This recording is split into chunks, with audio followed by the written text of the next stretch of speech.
welcome to the Intuitive Insights podcast series. I'm Nina Lockwood, founder and director of Intuitive Interim and Executive Search.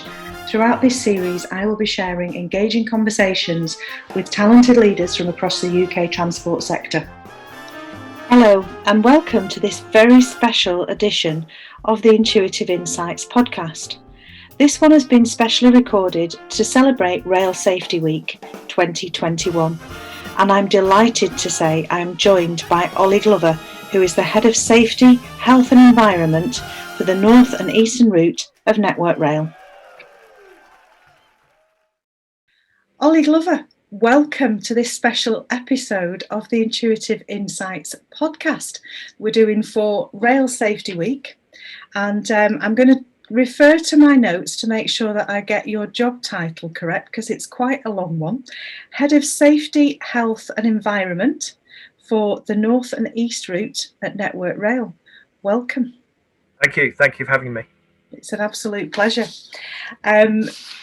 I'd like to start off, Olly, in time-honoured fashion for the Intuitive Insights pod and ask you to tell us about your career to date, please. So I know some of it, and well, I kind of know all of it on paper, but what I love to hear is people's stories.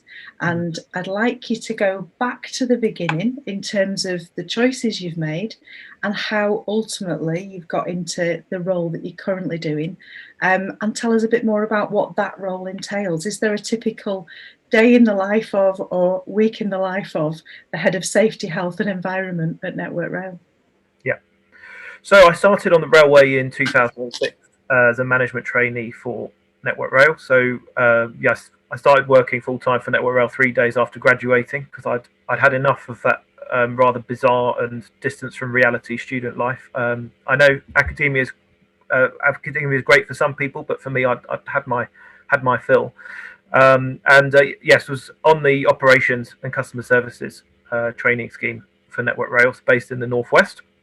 And I was pretty clear early on that railway operations and the detail of that is something that I wanted to learn. So I spent most of my first year going to signalling school. We all had to go to signalling school, and quite right too. I trained and passed out as competent in a signal box on the edge of the Peak District, New Mill Central, and I worked that for 3 or 4 months on the roster. And my first full job wasn't actually in operations, but I got a unique opportunity to go and work on the West Coast 2008 program. So this was about preparing the industry for a major timetable change in December 2008. West Coast Main Line, Northwest, West Midlands, the whole lot. And we were a small team of 6 working for Joe Kay, tasked with getting the industry ready and tying up the loose ends of West Coast route mod. And it was quite a lot of problem solving and troubleshooting in that. So it was a really interesting first job because it wasn't operational in the sense of dealing with the day-to-day. It was more being separate from the day-to-day, but working with people running the daily operation to try and get everything ready. Network Rail, train operators, freight operators, and plenty of others. Yeah. I then did go into operations as was sort of my dream, I suppose, as a mobile ops manager for a short while, and then a local operations manager looking after about 6 signal boxes and 35 signallers in bits of Cheshire and parts of Crewe. Which was absolutely a baptism of fire. I would still say by far it's the hardest job I've done, because the people leadership elements, being on call, and boy, when I was on call, did things go wrong. I had a reputation as a Joe No, and always end up a couple of nights during my on-call week at Warrington Power Box because something had gone wrong. But there's loads of safety responsibilities, learning to work with trade unions. A great job. I then moved into performance management, being performance manager for Network Rail Sussex, so responsible for performance improvement, working with train operators, delay attribution, quite a lot of commercial and relationship things, which was quite different. And then moved to current ops manager, Network Rail Sussex, responsible for the control centre there, seasonal planning, electrical control rooms. I then, after about 7 years in Network Rail, I thought, now's the time to see the other side of the fence, if I can put it that way, because I think one of the problems with the way the industry is structured now is that unless you make the move between train operator and Network Rail, you will never properly see the other side of things and become a rounded industry person. And I was keen to become a rounded industry person. So I got the opportunity to go to London Midland, working for Tom Joyner as head of current operations. So yeah, start off with responsible for all aspects of their control, including the fleet maintenance, information, and train service management aspects. And then after doing that for about 18 months, I wanted to learn the train crew aspect because that's a critical element of running the railway. So I got the opportunity to become an area driver manager, looking after a range of depots in the West Midlands, a couple of hundred drivers each time, and then moved to Southern and GTR, doing that job at the next level up, so head of operations for Southern Metro, where I was responsible for about 500 drivers and 40 managers and supervisors in quite an interesting time, just as Southern was coming out of that very challenging industrial relations dispute. And that job was partly about winning the peace, if I can put it that way. Bit of pay negotiations, trying to bring some stability to the operation, work with both managers and the drivers to get a bit of harmony and joint working back into place. And I think after quite a few very intense operational jobs, I was then keen to take on some work which was perhaps a little more respectful of my non-work existence and given me a bit more space to do some of that. So I moved to East West Rail Company as an operations development manager, looking at how we're going to operate that future railway between Oxford and Cambridge, getting a lot of documentation, operational principles together. And finally, I feel it's been a bit of a long-winded answer, I returned to Network Rail in my current position. I don't think that's a long-winded answer at all. I think you've managed to get it in a nutshell. That's some career to date, and you've managed to do it, to tell us in such a fantastically precise and concise way. What does occur to me as you've run through that and you've shared the job titles that you've done is that people who are outside of the railway looking in might think that this industry is all about driving a train and selling tickets. And what you're just by listing the job titles that you've had since you joined the industry, you are an absolute poster boy for how many different things that you can actually do in the railway that are completely different, but all very much knitted together and all very much kind of are what makes the railway run. But you haven't had to drive a train or sell a ticket to do it. There's all of that support work that is done almost behind the scenes, isn't it, really? But I want to take you back quickly to right to the beginning again to say that, so as a graduate, when you're thinking about where do I want to go and work, which industry sector do I want to work in, why did you choose rail? So I started thinking, partly because I was a bit fed up with being a student, I started thinking quite hard about what I wanted to do afterwards, sort of halfway through in my second year. And at that point, I had a sort of long list of six different things. I mean, two of them were rail related. I was really keen to, and it's going to sound terribly cliched and sanctimonious, which I hope it doesn't. But I wanted to do something that I thought was tangibly useful, because studying history, whilst occasionally very interesting, I did not feel reading books and writing essays was tangibly useful to anybody else. If I stopped doing it, there would be no impact on anyone except me, and I found that challenging. So I wanted to do something that was useful to other people, that would deliver a benefit to society at large, and where I could sort of get that sense of purpose, sense of mission. And I also did have a passion for railways. I would say I'm an enthusiast, not a spotter. Yeah. I think a lot of people who know me would probably dispute that statement that I've made, and that is their right. That is their right. So yes, in the end, that's what I wanted to do, because it was something that I had a real interest in, and something that I felt I could do something useful. Yeah, and this is so often when I ask people that question, just in the day-to-day job that I do, then it's that sense of purpose that being part of the railway. It really does bring you that, and I think that's where the passion comes from as well, because I've worked in several industry sectors in my career so far. I don't want to work in any other sector. I am absolutely wedded to this one, because one of the main reasons for that being the passion that people have in the rail industry for what they do.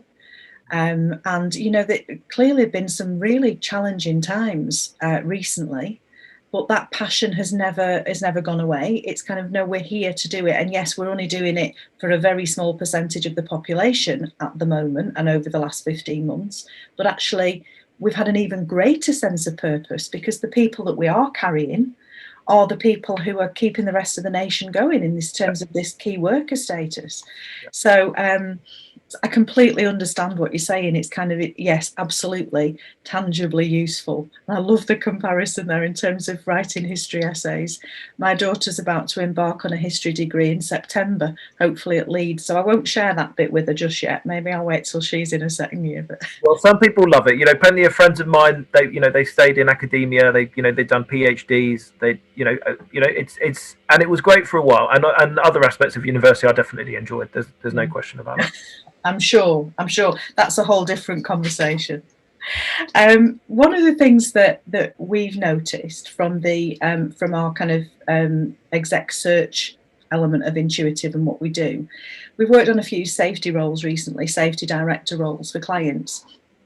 And one of the things that we've noticed is that we've culturally moved away from the kind of pristine high-vis jacket and clipboard type of attitude to safety, and a much more kind of team approach to safety and how we do things.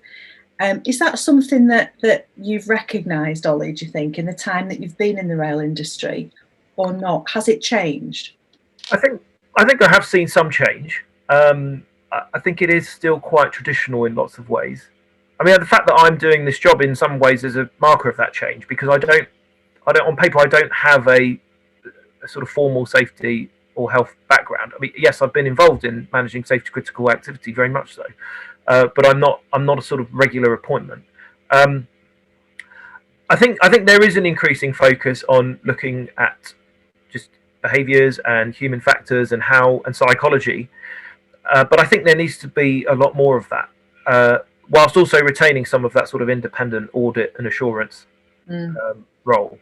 But I think where health and safety teams are most effective is where they manage to get themselves out from being perceived as inside a bunker, or perhaps a rocket launcher shooting rockets at other people in bunkers. It's more where they can build those relationships with the teams that they're there to support. Because the way I see my role and that of my team, there's a tension between, on the one hand, we're there to support, be a source of expertise, knowledge to help people solve problems, whether it's workforce safety, operational safety, level crossings. But we're also there to provide assurance and challenge, and to be independent. And getting that right is a challenge. To be both supportive and helpful on the one hand, and on the other, impartial and challenging. Yeah. It is difficult to get that right, but I think that is really what an effective health and safety team should be doing. Both of those things. Yeah, I completely agree.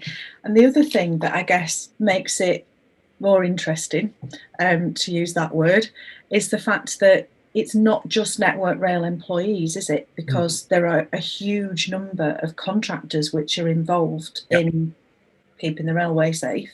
Yeah. So culturally, how does that work? Do you know that balance that you've just described, to kind of like, you know, this impartiality, making sure it's being done right, being supportive at the same time, but also having that kind of, well, there are other parties involved here who are bringing their own style of behaviours, culture, values, you know, all those human factors. How do you work with that?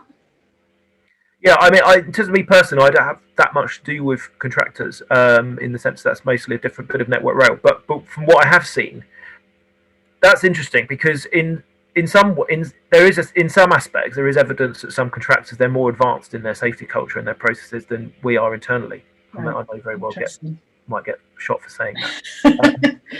So because, you know, sometimes they're smaller companies, they can be more focused on their particular area of expertise. So there's a lot we can learn from contractors, but then there are also challenges in terms of making sure contractors meet the same standards. So it does very much depend on the individual contractor and the activity and the relationship, but it's definitely not a question that one party always does everything better. I think the relationship needs to be approached from that point of view, that nobody has all of the knowledge and nobody gets everything right, and that we can learn from each other. And actually, I would say that approach needs to be taken across the industry as a whole. Thinking of roles I've done in the past, there are a lot of interfaces whereby the system or the tradition encourages friction rather than mutual challenge and learning. And examples of that is delay attribution and commercial processes between operators and Network Rail. We all know about that one.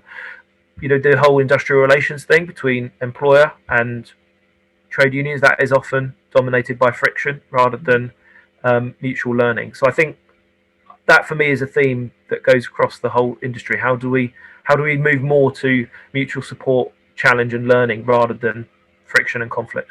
Yeah, I don't necessarily have the answer to that question. No. I think my sense is that we made some progress towards that in the last 15 months, because certainly the conversations that I was having were using the word collaboration much more often, and the collaboration, or that behaviour, that collaborative behaviour, was being seen from all of the stakeholders across the industry. So not just kind of small pockets of, but actually everybody pulled together, because the railway is exceptionally good in a crisis, as as history shows us. And that kind of pulling together thing that happened was quite something to observe from that outside perspective, where people who worked in the operating community were saying to me that we're having some great conversations with the Department for Transport, with the trade unions. We're all talking to each other. So irrespective of which owning group we sit under, we're actually all sharing best practice. We're all helping each other. It was absolutely amazing to see. I think that we've kind of started to move away from that again. But I know that collaboration is a scoring part of the new contracts, isn't it? Or it certainly was part of the IRMAs anyway. I believe made up 25% of the standards set out in the IRMAs.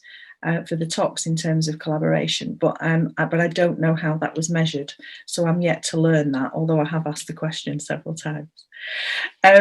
Another area, I guess, that as we're going through this massive period of change and transformation, one of the areas that I'm being told repeatedly is something that we need to focus on much more, is how we use technology in the rail industry across the piece. In relation to safety, Olly, is there any are there innovations that you would like to see in terms of workforce safety? Are there things that kind of you're aware of in other industry sectors, or are we okay because we are a very safe railway? Well, we're definitely not okay. No, definitely not. I mean, there's been a lot of sometimes fatal and very unpleasant track worker safety incidents over the last couple of years, so we're definitely not okay. I'm not saying we're terrible, but we're not okay. There's lots more to do. I mean, I'll tell you a little bit about things that I'm aware of that we're starting to look at. So there's different terms for it, but we're currently looking at doing a trial of this concept called geofencing, which is where, let's say if you've got a 6-track railway, like on approach to Leeds, say, and you're only blocking 1 or 2 tracks, you need to have an effective mechanism for making sure that people do not stray off the tracks that you've got blocked to trains onto ones that are open. Yeah. Now we've got lots of established methods of doing that, some of which are effective and proven, others have some challenges. But one of the things that we're looking at is getting people to wear devices that are programmed based on GPS and that kind of geographical identifiers to give a vibration or an alarm if they're moving too close towards the area where if they go beyond that they'll be at risk.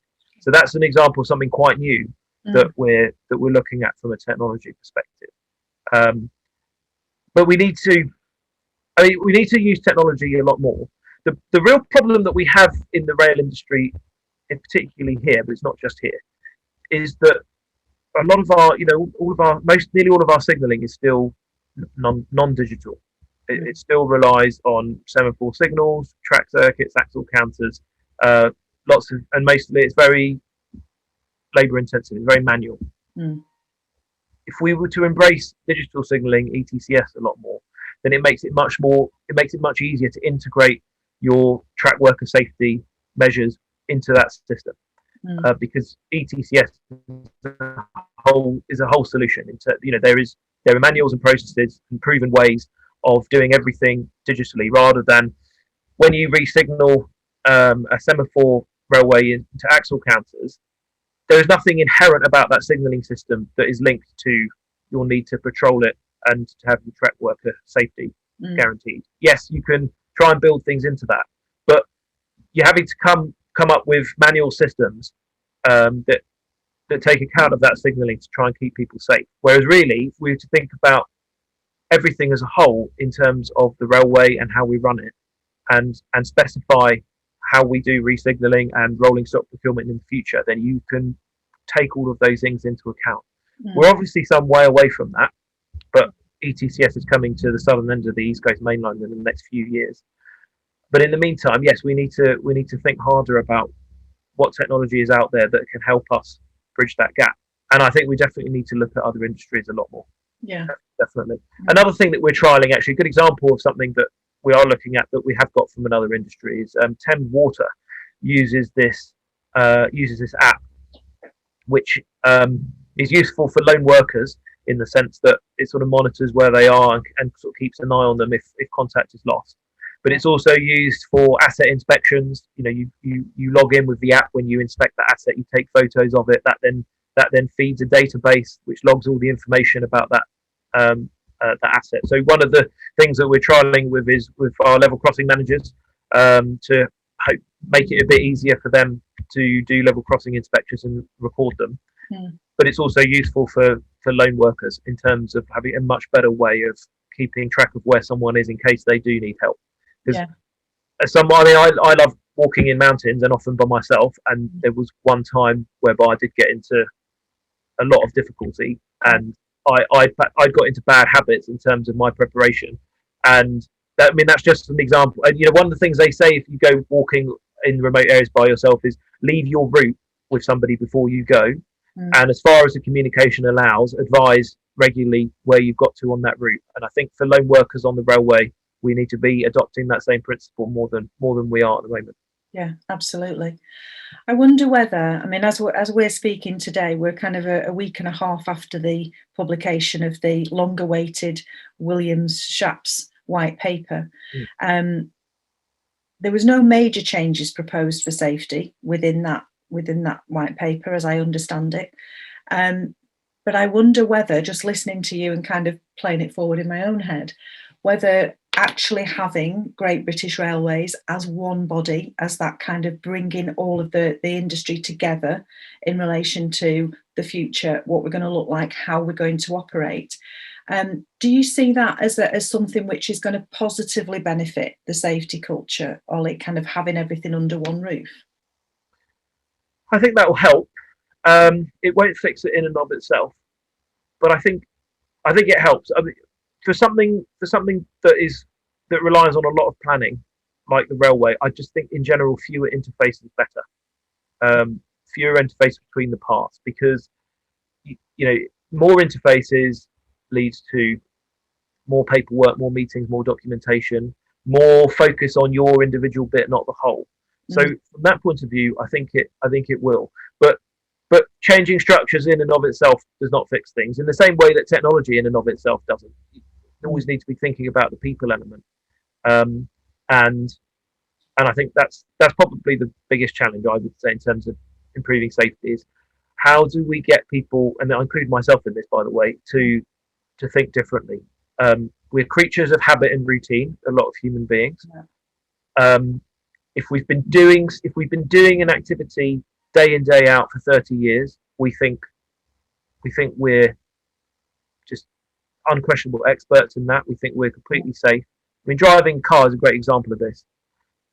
Most people just who drive cars regularly, they just get into their car and drive. They'll They'll have some music on. They won't. Most people do not keep both hands on the wheel. It is a completely chilled, relaxing experience. Whereas actually, it's a safety critical activity. Yeah. And this applies to people who aren't on the railway, right? Just people who drive to the shops. Mm. And how do you when you've had it ingrained in you that, oh, this is just something I do every day, I've never had an accident, I'm fine. How do you change the mindset to think, well actually this is a potentially dangerous activity, and I need to treat it like that and have professional focus on it? That is a key question. How do you get people to think differently about that? And again, I don't have all the answers, or maybe I don't have any. But I think those are the sorts of questions we need to be thinking about in terms of all aspects: workforce safety, passenger safety, public safety, because it's a lot of it is similar things. People getting into habits and thinking habitually about things, not take 5. That's one of the things we encourage in Network Rail, to take 5 seconds to think about the task that you're about to do, assess the risk, and think, how do I need to approach this in a way that will keep me and everyone else safe? And it's this kind of, I think that's a great example you've given about getting in the car, and we just set off, don't we? And you can drive, I can drive into Manchester, which is 27 miles away from my front door, and sometimes not even remember how I got there. It's quite interesting actually throughout the process over the last 15 months or so, because I wouldn't be in my car for 3 weeks at a time, until I next needed to go to the supermarket.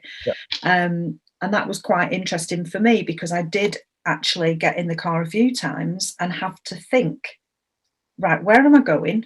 Am I facing the right direction? Do I need to turn around? Which route am I taking? That's quite unusual. I've been driving, I don't want to add it up really, but over 30 years. So, and I'm definitely in that habit of not thinking about it. But I did go, hands up and full disclosure, I went on a speed awareness course a few years ago. And I remember the guy who was leading that session, who said, if you are driving at 30 miles an hour, you are going at the same speed as a bullet coming out of a gun. Now, I'm sure there'll be somebody listening to this who will say, well, no, actually, Nina, it's not 30 miles an hour, it's whatever. But, if you just take that with as it's intended, you when you're driving a car, it is a safety critical action that you're taking. And when I came back into the car after that speed awareness test, I would say at best for the next 2 weeks, I was thinking, speeding bullet, right? What am I doing? Mirrors, am I doing everything? It doesn't stay continuously, even when it should, because you've got, children in the back of the car, or you've obviously other people on the road. So I think that's the other bit, which is, again, it's coming back to the people element, it's the human factors, it's the behaviours. How do we get that? We have to keep repeating the message, don't we? Not because people are not interested in it, but because it doesn't stay front of mind, because there's lots of other things occupying our heads, I think. So one of the traditions on this podcast, Olly, is that I get my fairy godmother wand out and I say, if I could give you 3 wishes for changes that you would like to see in the industry as we enter this period of transformation, and what we need to be thinking about as if we ever get to the other side of it, what would your 3 wishes be? Well, I think probably some of them I've already hinted at. I think the first one is, how can we think more as one rail industry rather than our own company, our own job? I really do think that's important, because the friction I mentioned earlier, those interfaces, I don't think they're helpful for focusing on the customer, or thinking strategically about the future of the industry. So that would be my first one. And I think one of the reasons why I say that is, we as human beings, we have this terrible habit or tendency of thinking that, well, if I was managing that, I'd sort it all out, it would be better. And those of us who've managed both signalling and train crew know that actually when you get over there, it isn't that easy as you think it is. So we really need to resist that human instinct to think, oh, well, if I was doing it, it would be great, because it probably wouldn't be. The second theme I would say is more long-term strategic thinking, and I mean that in two broad senses. First of all, from a sort of leadership and managerial perspective. And again, none of us are innocent of this, but there's still a lot of leadership and management in the railway which is very much focused on what's going on today, and doesn't take sufficient account of the fact that there are several layers of management below who are paid to manage today. That is their job. And I generally find that when they're empowered, trained, developed, supported in doing that, and with it, then they do it quite well. Not in all cases, of course not, and of course sometimes you need to jump in. But I think, I'm trying to say this in a non-controversial manner. I think there are still too many very senior people in the railway who can't quite resist that temptation to want to go back and play trains as they once did. And I'd encourage people to resist that. Give people the direction. Give your people the direction. Let them crack on. They might make a mistake, but I don't know about other people, but I've done some of my best learning from making mistakes. Absolutely. And if you don't make those mistakes, then you won't learn. And if you don't make decisions, because you're always thinking, there's no point in making a decision because someone's going to call into the control and say, no, don't do that to the train service. No, do this. Then it's disempowering for people, and they won't make the decisions. I think the second part of that second answer to your question is also thinking long term about the future of the railway. There's still too much sort of short term thinking in terms of investment decisions and priorities. So electrification is a hobby horse of mine that everyone's no doubt totally fed up with me wanging on about.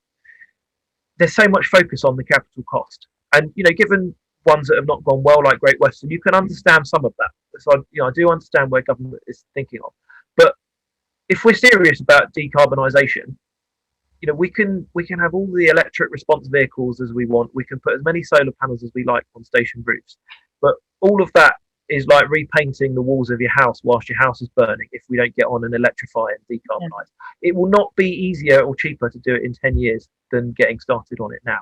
I use that as just one example. There's too much short-term thinking and not thinking about what do we need to do to our railway for sort of 10, 20 and 30 years time. And that does come back to the previous point about managers. The more that senior managers spend tinkering with what's happening today and not thinking about the next control period or the next franchise or concession, whatever it is, then the less we're going to get some of those things right. We're going to miss out on those opportunities to effect real strategic change. And I think actually I'm going to split that second one out, and I think that's your three things. That's enough, isn't it? I thought you were going to be cheeky and try to squeeze an extra one in, but I completely agree with everything you're saying. I think it makes perfect sense, and from my position, whilst I'm very much part of the rail industry in my head and definitely in my heart, then we're kind of on the periphery in terms of being able to observe a lot of this stuff that's happening. And I think you make some really good points, and I love your analogy about painting the house whilst it's burning. I think that's that paints a really vivid image in my head. You've mentioned a few times the importance of the people element in all of this, and I think that as we go through our careers, we learn about leadership from people, and sometimes we learn how to do it, and other times we learn ways that we won't repeat and add to our own portfolio of skills. What do you think is really important, Olly, from a leadership perspective for you? Yeah, I will probably repeat some of what I previously said, but I do think empowering people is really important. I do. If you've hired someone into a position and they've got a clear job description and remit, you've got to let that person do that job. And of course, if they're not performing, then you need to look at why and work with them to help resolve that. There's no question about that. But a lot of people still fall into the trap of if someone's not doing a job very well, it's like, that person's no good. I'll just sort it out and do it for them. That doesn't address the problem.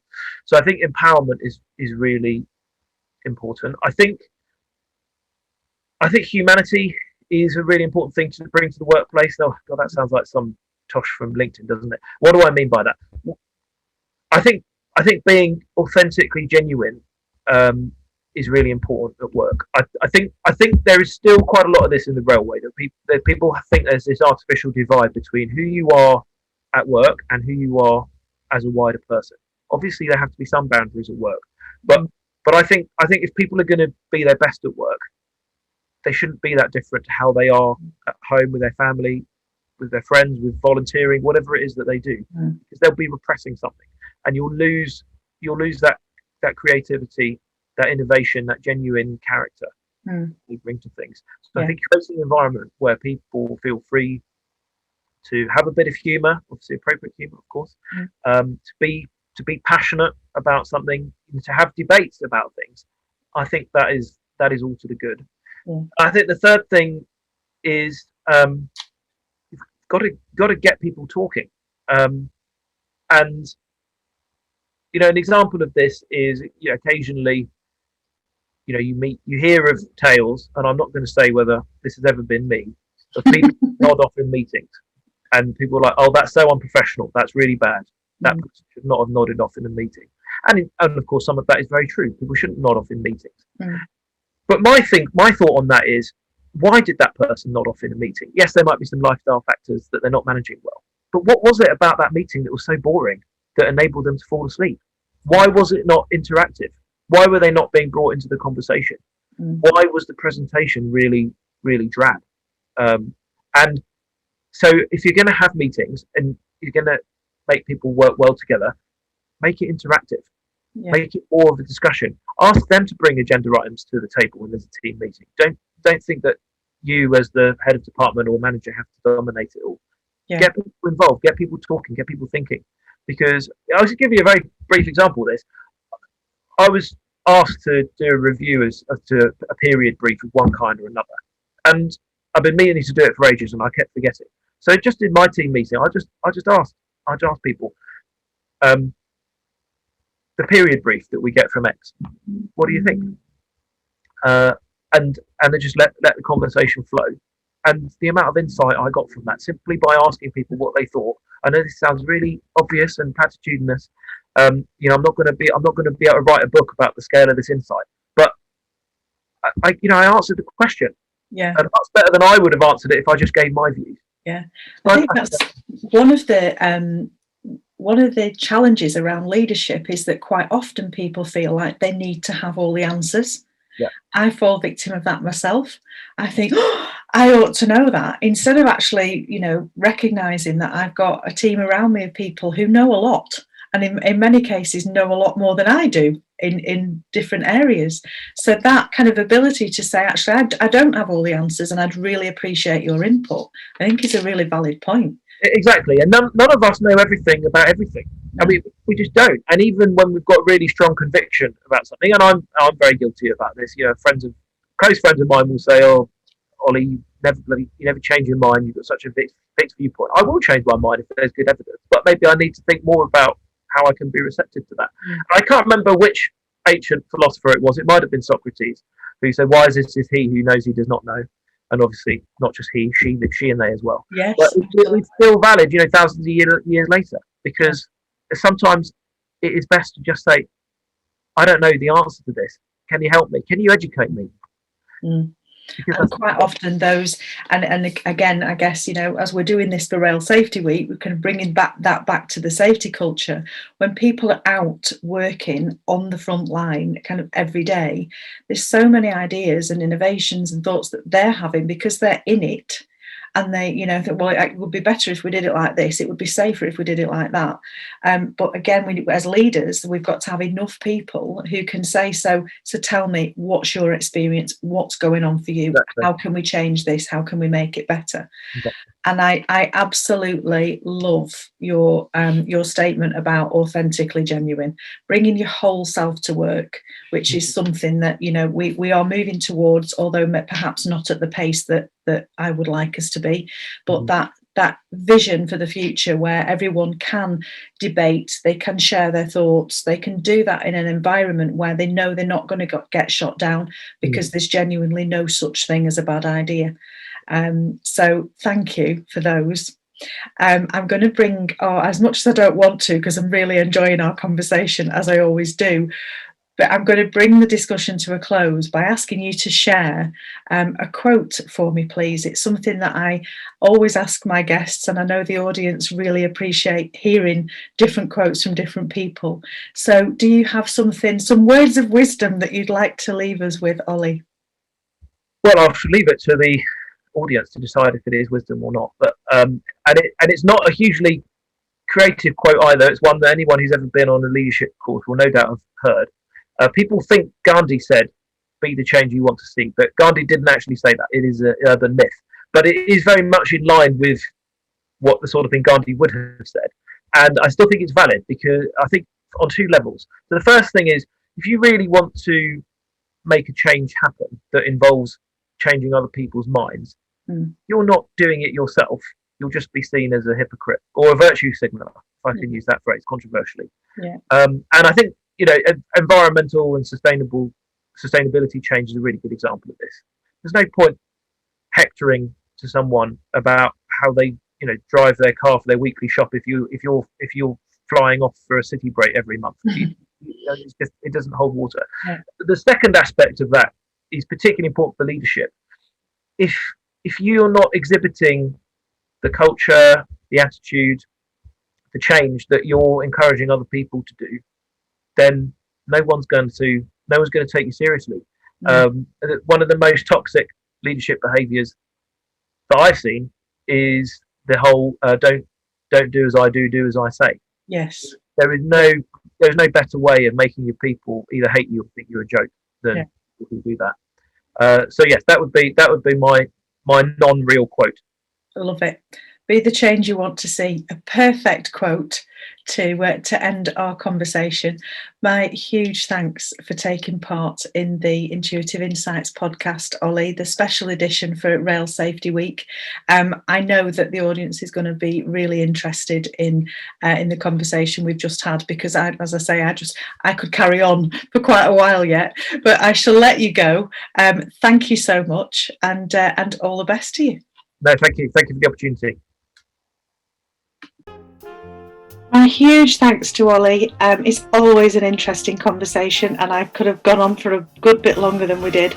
I really hope that you enjoyed our special edition to celebrate Rail Safety Week 2021. Thank you.